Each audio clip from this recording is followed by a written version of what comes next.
Welcome to the Daily Intelligence Brief from IntelStor for the 27th of August, 2025. In today's top renewable energy news, energy sales contracts were consolidated as a key mechanism for Guatemala, El Salvador, and Panama.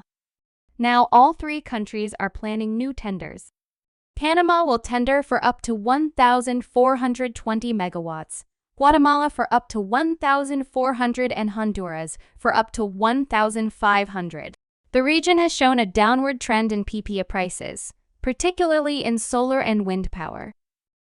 Brazil's Ministry of Mines and Energy announced on Tuesday that the country's renewable energy plants accounted for 88.2% of the national electricity mix in 2024.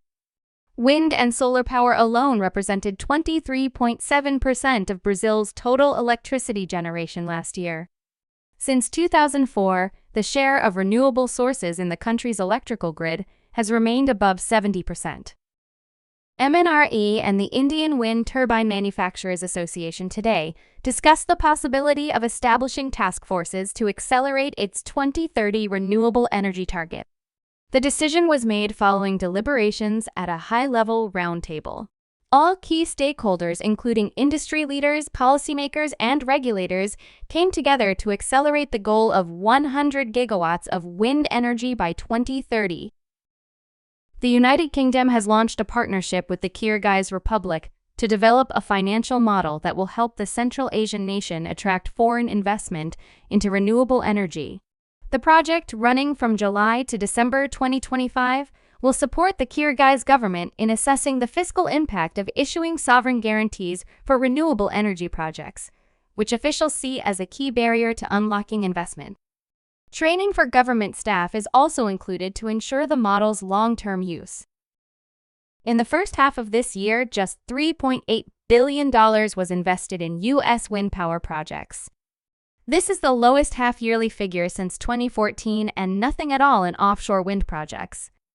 By contrast, investment in the EU was $75 billion, which is a 63% rise.